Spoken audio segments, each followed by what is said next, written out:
Tragedi pemberontakan Masjidil Haram 1979.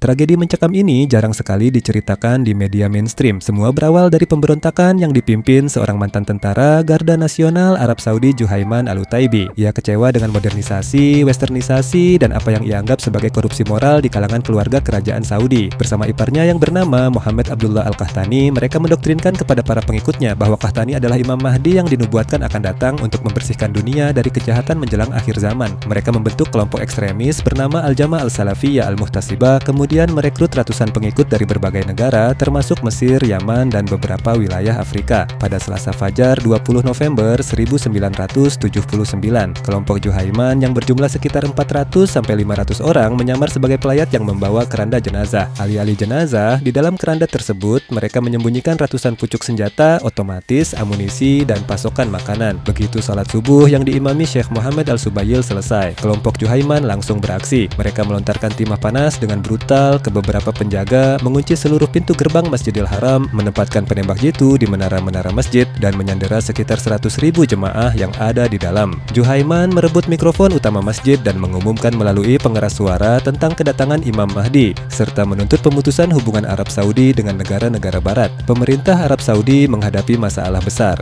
Hukum Islam melarang keras pertumpahan darah dan penggunaan senjata di dalam Masjidil Haram. Pemerintah harus menunggu selama beberapa hari hingga Dewan Ulama Senior Saudi yang dikepalai oleh Syekh Abdul Aziz bin Baz mengeluarkan fatwa resmi yang mengizinkan penggunaan kekuatan militer demi membebaskan masjid dari kelompok pemberontak. Setelah fatwa keluar, pemerintah Saudi mengerahkan Garda Nasional Saudi dan tentara. Mereka langsung mencoba merangsek masuk. Namun, mereka mengalami kekalahan besar karena para pengikut Juhaiman menguasai posisi ketinggian di menara dan lorong-lorong sempit masjid yang labirin. Mereka dihujani timah panas dari segala penjuru oleh para pemberontak yang mengakibatkan cairan merah berserakan di mana-mana. Karena terus ditekan, kelompok Juhaiman melepaskan sebagian besar sandera sipil dan mundur ke dalam jaringan labirin serta ruang bawah tanah Masjidil Haram yang gelap gulita. Karena tentara Saudi frustrasi dan kewalahan menghadapi taktik gerilya bawah tanah, mereka meminta bantuan dari unit anti-teror elit Prancis, yaitu GIGN. Namun, hukum Islam melarang non-muslim masuk ke wilayah suci Makkah. Para personel GIGN Prancis dilaporkan harus mengucapkan syahadat dalam sebuah upacara kilat atau memberikan instruksi taktis dari luar batas suci serta melatih tentara Saudi menggunakan gas air mata khusus. Pada awal Desember, tentara Saudi menyemprotkan gas saraf atau gas air mata jenis khusus dikombinasikan dengan pengeboran lubang dari lantai masjid untuk melemparkan granat langsung ke ruang bawah tanah. Strategi ini melumpuhkan para pemberontak karena kekurangan oksigen dan terkena ledakan granat yang mengakibatkan anggota tubuh mereka terpencar-pencar menjadi banyak bagian.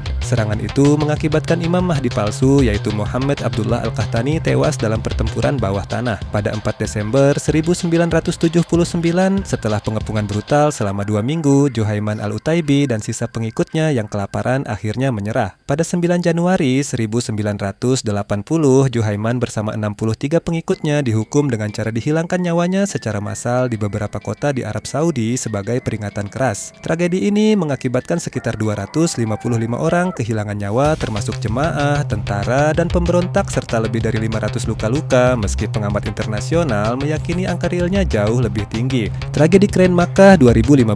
Tragedi ini adalah tragedi mengerikan yang paling janggal. Saat itu, Masjidil Haram sedang berada dalam tahap proyek perluasan besar-besaran yang telah berlangsung selama sekitar 4 tahun oleh Saudi Bin Laden Group. Proyek ini bertujuan meningkatkan kapasitas masjid agar dapat menampung hingga 2,2 juta jemaah. Oleh karena itu, puluhan alat berat atau kren tampak berdiri di sekeliling area masjid. Saat itu, pemerintah Arab Saudi juga sedang melakukan persiapan akhir untuk menyambut ratusan ribu jemaah yang akan melaksanakan ibadah haji. Namun, sekitar pukul 5 sore lebih 15 menit waktu Saudi, angin mendadak bertiup sangat kencang, menerbangkan sampah dan menyebabkan pohon-pohon tumbang. Hujan deras mulai turun hingga air masuk ke dalam area masjid. Pada pukul 5 sore lebih 30 menit waktu Saudi, di tengah persiapan salat maghrib, sebuah kren raksasa milik Saudi Bin Laden Group secara tiba-tiba terjatuh akibat hantaman angin kencang berkecepatan 80 km per jam. Alat berat tersebut jatuh menembus atap lantai 3 masjid di area Sofa dan Marwah. Jemaah yang ada di dalam masjid kehilangan nyawa akibat tertimpa beton bangunan dan struktur besi kren yang runtuh. Saksi mata melaporkan adanya jemaah dengan anggota tubuh yang tidak utuh akibat hantaman benda berat tersebut. Akibatnya, 118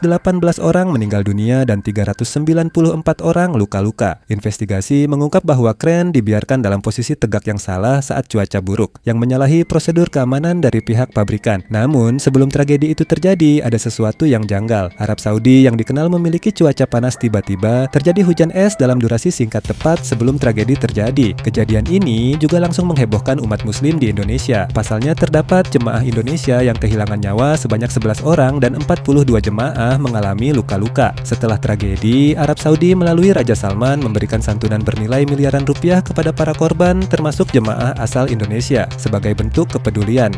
Tragedi Mina 204 tahun 2015. Saking mengerikannya, tragedi ini sampai menyeret nama pangeran kerajaan Saudi. Pada pelaksanaan haji, para jemaah pergi ke Mina untuk melakukan ibadah. Mereka tiba di waktu-waktu subuh setelah menginap di padang pasir. Pada pukul 8:45 pagi, tepat sebelum kejadian, ratusan ribu jemaah haji bergerak berjalan melalui terowongan menuju jembatan Jamarat. Jalan-jalan menuju jembatan Jamarat saat itu sangat padat oleh para jemaah. Namun, pada saat yang sama, arus balik dari jemaah yang telah menyelesaikan ibadahnya juga bergerak ke tempat yang sama dan dari arah yang berlawanan menuju tenda-tenda yang ada di Mina. Tabrakan antara dua arus besar jamaah dari arah berlawanan pun tidak dapat dihindarkan karena berdasarkan rancangan kedua arus tersebut memang tidak diperuntukkan untuk bercampur. Hal itulah yang menyebabkan tragedi itu terjadi sampai mengakibatkan banyak sekali kejadian sangat memilukan pada waktu itu. Tekanan yang begitu kuat dari segala sisi baik secara vertikal saat orang saling bertumpukan maupun horizontal saat terhimpit pagar atau tembok membuat dada jamaah tidak bisa mengembang sehingga mereka tidak bisa bernapas dan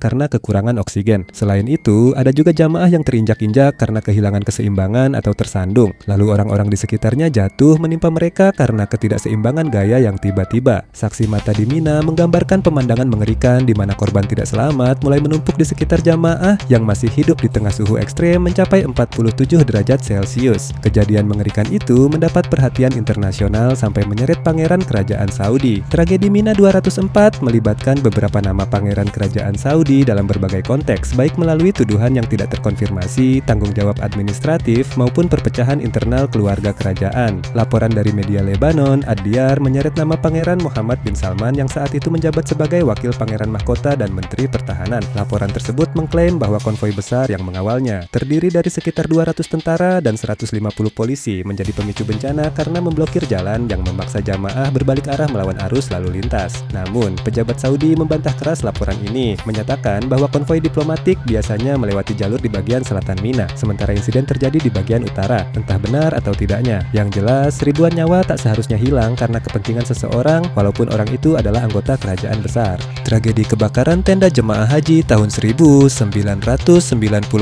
Peristiwa memilukan ini terjadi di wilayah perkemahan Mina, Makkah, yang merupakan tempat jemaah haji menginap untuk melaksanakan ritual lempar jumrah pada 15 April 1997 sekitar pukul 11:45 siang waktu setempat. Hari itu merupakan hari Tarwiyah, di mana jutaan jemaah haji dari seluruh dunia baru saja tiba dan berkumpul di lembah Mina. Sebelum keesokan harinya bergerak ke Arafah, hal itu membuat kondisi perkemahan sangat padat. Pada masa itu, komplek perkemahan Mina masih didominasi oleh tenda-tenda tradisional yang terbuat dari kain katun, kanvas, dan nilon biasa yang sangat mudah terbakar. Suhu udara di gurun saat itu sangat panas, diperparah oleh hembusan angin kencang khas musim panas yang kering. Api pertama kali muncul di salah satu tenda yang dihuni oleh jemaah asal Asia Selatan yang ditempati oleh jemaah India dan Pakistan. Kebakaran dipicu oleh meledaknya kompor gas portabel berbahan bakar butana yang digunakan jemaah untuk memasak makanan di dalam tenda. Begitu kompor meledak, api langsung menyambar kain tenda terdekat. Karena jarak antar tenda sangat rapat dan bahannya mudah terbakar, api langsung melompat dari satu tenda ke tenda lainnya. Angin gurun yang bertiup kencang bertindak seperti kipas raksasa. Angin ini menerbangkan serpihan kain yang terbakar ke blok-blok perkemahan lain, membuat kebakaran meluas dalam hitungan menit. Ratusan ribu jemaah yang sedang beristirahat panik dan berlarian menyelamatkan diri. Lorong-lorong di antara perkemahan yang sempit tersumbat oleh massa. Banyak jemaah, terutama lansia dan wanita, terjatuh dan terinjak-injak di tengah kepulan asap hitam yang pekat. Beberapa area perkemahan dibatasi oleh pagar kawat yang membuat jemaah terjebak dan kesulitan mencari jalan keluar menuju tempat terbuka. Berdasarkan data resmi, 343 jemaah dinyatakan wafat, mayoritas karena luka bakar, sesak napas akibat asap, dan terinjak-injak, serta lebih dari 1.500 orang luka-luka. Tragedi terowongan Mina 1990. Pagi itu, lembah Mina dilanda gelombang panas yang luar biasa. Suhu udara meroket hingga mencapai 45 derajat Celcius, bahkan mendekati 48 derajat Celcius di tempat terbuka. Karena sengatan matahari yang begitu terik, jutaan jemaah yang sedang bergerak dari pemukiman tenda menuju tempat lontar jumrah secara alami mencari perlindungan. Ketika mereka melihat melihat terowongan Haratul Lisan, jemaah berhamburan masuk ke dalam terowongan bukan hanya untuk melintas, tetapi banyak juga yang sengaja berhenti, duduk, dan beristirahat di dalam terowongan demi menghindari terik matahari. Terowongan Al-Muaisim saat itu memiliki panjang sekitar 550